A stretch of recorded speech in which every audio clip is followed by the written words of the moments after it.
Today, I'm going to talk about something that caught me off guard. Before I even knew I had colorectal cancer, I had problems with anemia. And I didn't know it at the time. My ears, I would hear swishing sounds in my ear, more like I could hear my heartbeat in my ears. And later I found out that's because I was severely anemic.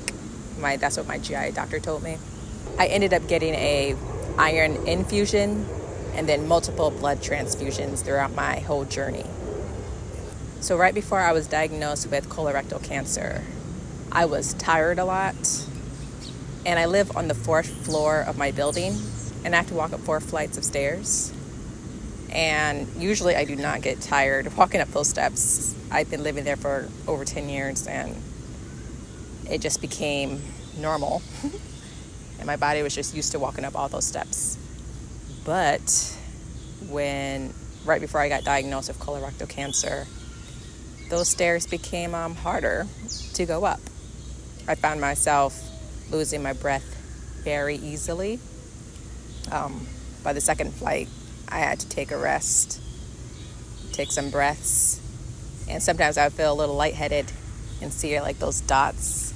I don't know if you've ever seen those before. Like once you get really lightheaded, your vision starts to change a little bit. So those stairs became very hard to go up. So after I was diagnosed, my oncologist, he took blood. I did blood work and found out that my hemoglobin was very low and my iron was very low. If you don't know what hemoglobin is, where is it? Where's my definition? So hemoglobin is a protein in red blood cells that carries oxygen from the lungs to the rest of the body. It also transports carbon dioxide back to the lungs. Hemoglobin's ability to bind and release oxygen is crucial for delivering oxygen to tissues and organs. So no wonder walking up those steps were hard. And iron, what are the benefits of iron? So iron is a vital mineral that the body needs for growth and development. It's a key component of hemoglobin. Iron also supports brain development, immune function, and the synthesis of some hormones. So this table is tilted. It's not the camera. So I'm looking at my chart on my phone. And on January 11th, 2024, my hemoglobin was 7.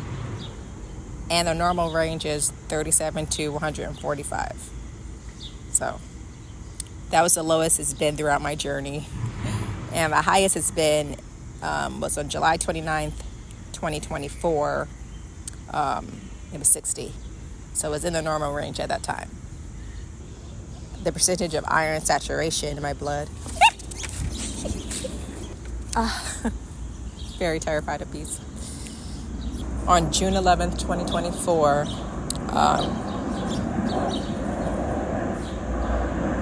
lots of airplanes around here.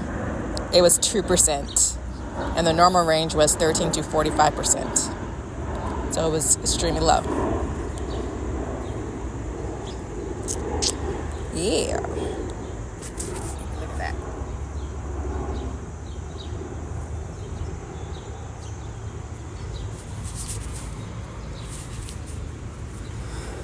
So because of that reason, I had to get an iron infusion right before I started any type of treatment for my colorectal cancer.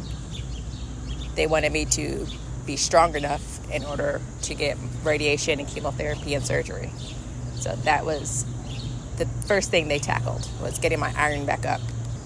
So that took me by surprise. I never thought I would have to have an infusion. But I sat there in the infusion center, in the cancer center, with iron going through the tube into my veins. And I did feel better after that. The heartbeat in my ear went down. I heard that less, and I was less tired. And a few weeks after that, they still wanted to get my iron up get my hemoglobin right. I had a blood transfusion. So that was blood just going straight into my veins. And donated blood has iron in it. So I was getting that transfusion to enrich my blood with that blood. So that made me also feel better, and the heartbeat in my ear that I was hearing vanished. After that, I thought I was done with blood transfusions, but I wasn't done with them. No, I wasn't done with blood transfusions throughout my journey. So I had radiation, and then 2-week break, and then I went into chemotherapy, which lasted 6 months. And a month after chemotherapy, I had my surgery, my proctocolectomy. So that was on February 6, 2024. And there were complications during my surgery. They were able to take out my colon, take out my rectum, take out my anus. Well, take out the cancer from my anus, and seal up the hole down there. Yeah, I have a Barbie butt, if you didn't know. So all that was fine. Where the complications started, I started to bleed from a vessel, artery. I don't really know at this point. I started to bleed in my pelvic area, like a hemorrhage during surgery, and I was bleeding, and they didn't know where the bleeding was coming from. So my surgery that was supposed to last a few hours turned into, I think it was over 24 hours. I was woken up sometime just to recover, and I had blood transfusions during that time, which I wasn't aware of. I was knocked out even when they woke me up. I remember bits and pieces of waking up. I remember waking up and telling my surgeon, my doctor, that I was really happy, and I remember them laughing at me. And then after that, I don't know what happened.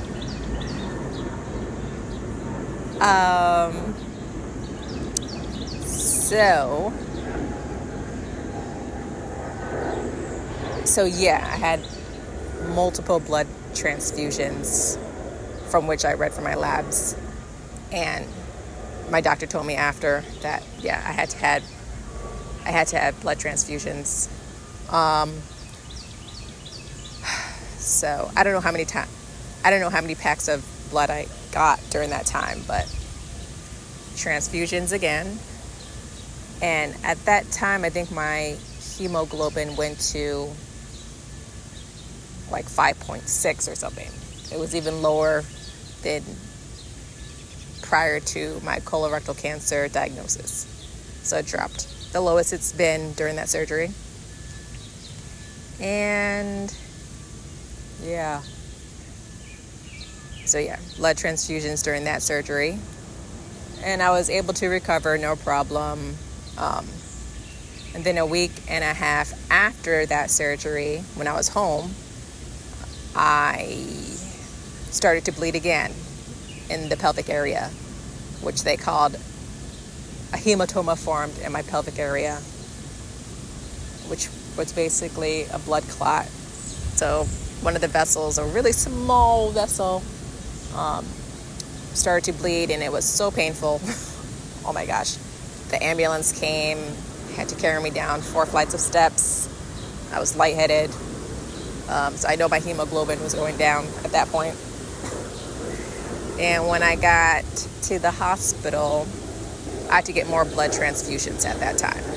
Again, I don't know how many, but my hemoglobin was low again, like 6. And yeah, more blood transfusions, lots of bleeding. I needed blood. So anyone who donates blood, thank you. Especially O positive blood. Thank you. You saved my life.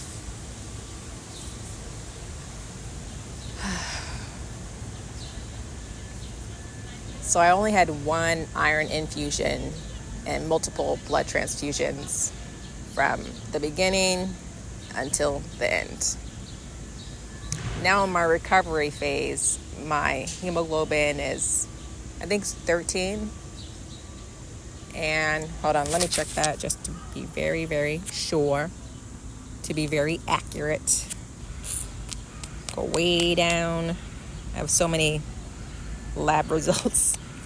Oh my goodness, look at this. Keep going, load more, scroll down, load more, scroll down. My CBC with differential, that's what I need. So my hemoglobin, the lowest it's been, so the highest it's been was on July 19th, 2025, 13. And the lowest, 5.6 on February 6th, which was my surgery day, with all the complications. So I just want to show you my hemoglobin over from July 11th, 2024 to July 28th, 2025. It's like a graph. The yellow means no good, green means normal, in the normal range.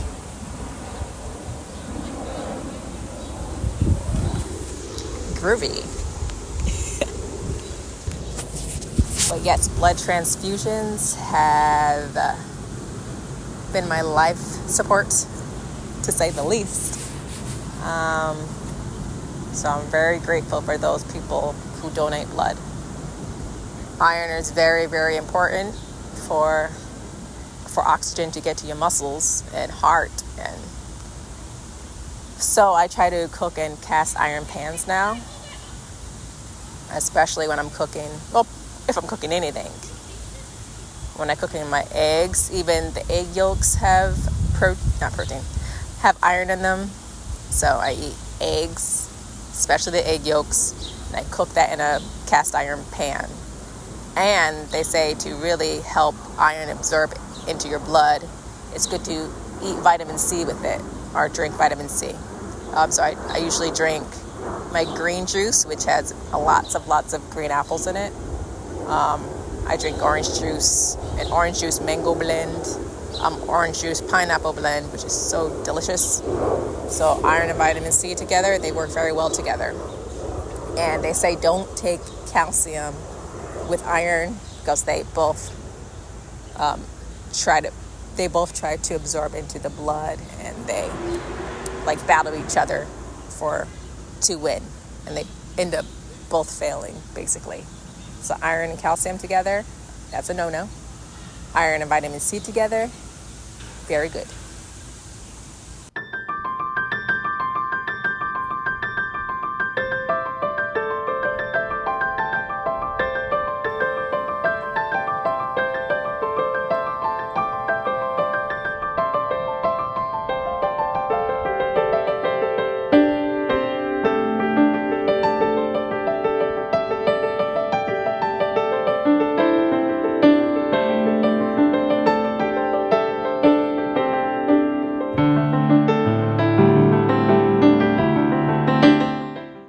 So I want to talk about CEA.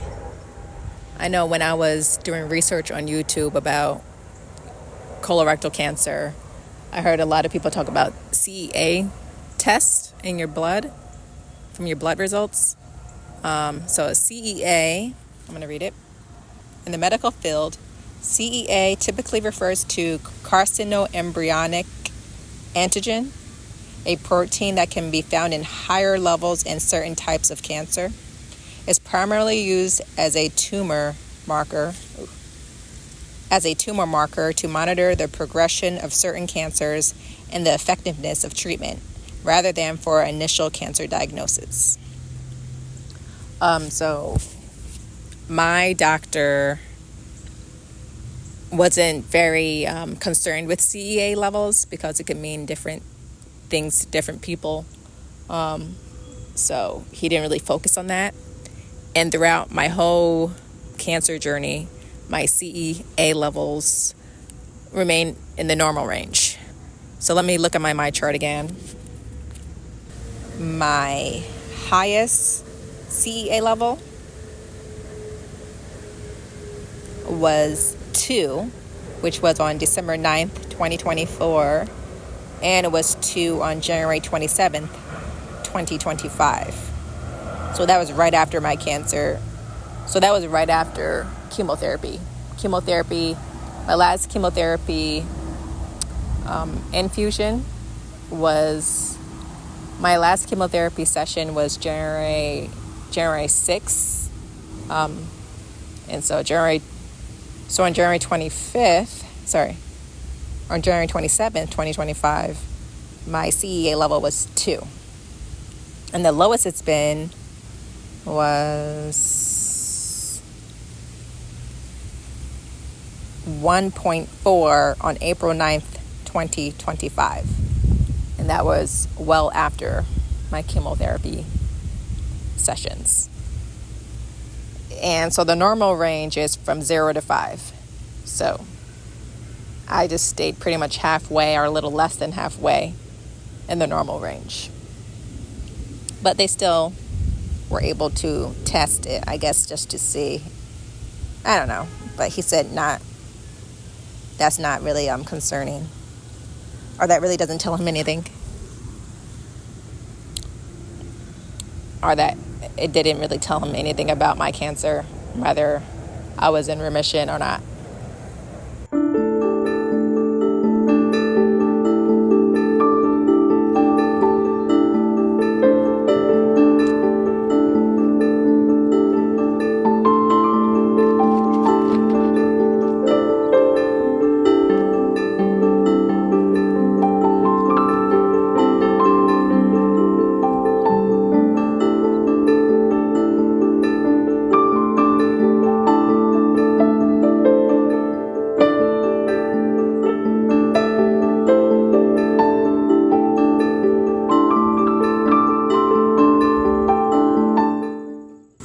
So I hope you were able to get some information from me.